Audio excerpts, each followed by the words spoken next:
Student, स्वागत है आपका पीसीएम स्टार क्लासेज में। आज की वीडियो में हम आपको गणित कक्षा 10 त्रिकोणमिति से प्रश्नावली 8.1 का क्वेश्चन नंबर 6 समझाएंगे। ये बहुत इंपॉर्टेंट क्वेश्चन है, तो आइए समझते हैं इस क्वेश्चन को। देखिए, इस क्वेश्चन में कह रहा है यदि कोण ए तथा कोण बी न्यून कोण हो और cos ए बराबर cos बी हो तो दिखाइए कि कोण ए बराबर कोण बी के है।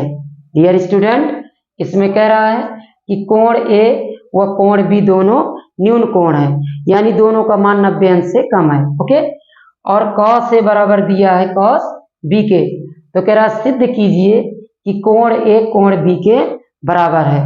तो चलिए सिद्ध करते हैं। सॉल्यूशन क्या दिया हमें, cos ए बराबर दिया है cos बी के, cos ए बराबर cos बी दिया है, उसको हमने यहां पर लिख लिया। ओके, अब हम क्या करेंगे, यहां पर एक समकोण त्रिभुज बनाते हैं। ये समकोण त्रिभुज है, इसका एक कोण 90 अंश है। ओके, अब देखिए प्रश्न में क्या कह रहा है, कह रहा है कोण ए और कोण बी न्यून कोण है।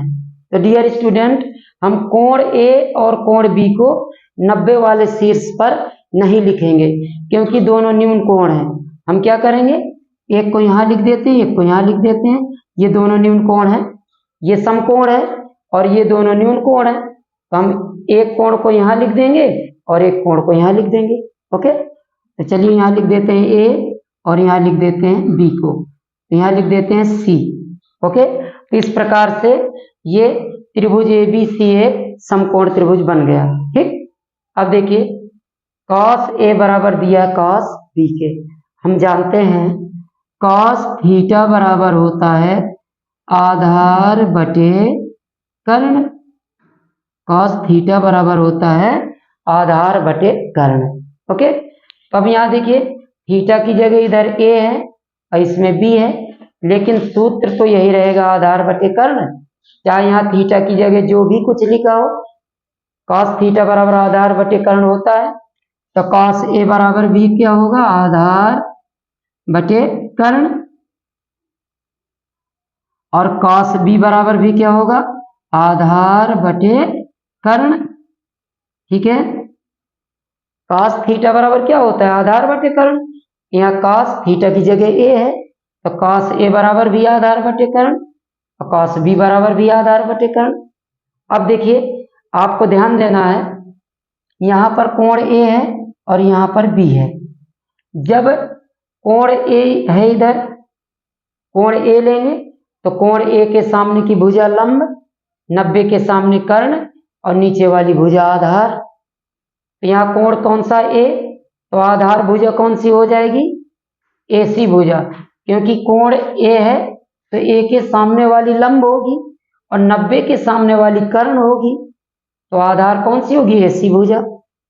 तो आधार क्या आ जाएगा, ए सी, और बटे कर्ण भुजा 90 के सामने ए बी, तो आ गया ए सी बटे ए बी इक्वल। अब इसमें देखो कौन सा कोण ले रहे हैं, बी, कोण बी, कोण बी है इधर, तो cos बी आधार बटे कर्ण। तब आधार देखिए, अब कोण बी के सामने की भुजा लंब हो जाएगी। जो कोण यहां पर लेंगे उसके जस्ट सामने वाली भुजा क्या होती है, लंब होती है। तो कोण बी है यहाँ पर, तो कोण बी के सामने की भुजा ये लंब और 90 के सामने की भुजा कर्ण, तो ये भुजा क्या हो जाएगी, आधार हो जाएगी। तो आधार भुजा कौन सी है, बीसी, तो आ गया बीसी, अब बटे कर्ण भुजा 90 के सामने की, तो ए बी, तो आ गया बीसी बटे ए बी। ठीक है, अब देखिए यहाँ ए बी से ए बी कट जाएगा, तो क्या आ गया, ए सी बराबर बी सी, भुजा ए सी बराबर किसके, बी सी के।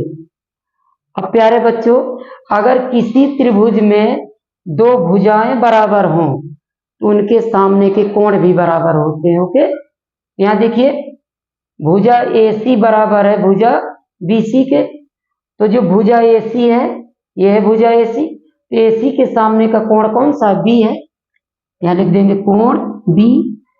बराबर, अब भुजा BC, तो BC के सामने का कोण कौन सा है? कोण A।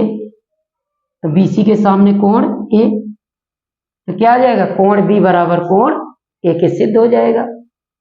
ध्यान रखिएगा, अगर किसी त्रिभुज की दो भुजाएं बराबर हैं तो उनके सामने के कोण भी क्या होते हैं? बराबर होते हैं। यहाँ पर AC बराबर BC के है, AC भुजा और BC भुजा आपस में बराबर है, तो AC के सामने का कोण B, ये कोण B बराबर, और BC के सामने का कोण A, तो कोण A के, यानी कोण B बराबर कोण A के हो गया। लिख दीजिए इति सिद्धम, इति सिद्धम। इस प्रकार से डियर स्टूडेंट सिद्ध हो गया कोण A बराबर कोण B। तो उम्मीद करते हैं कि वीडियो पसंद आया होगा। अगर वीडियो पसंद आया हो तो प्लीज इसको लाइक और शेयर करें। धन्यवाद।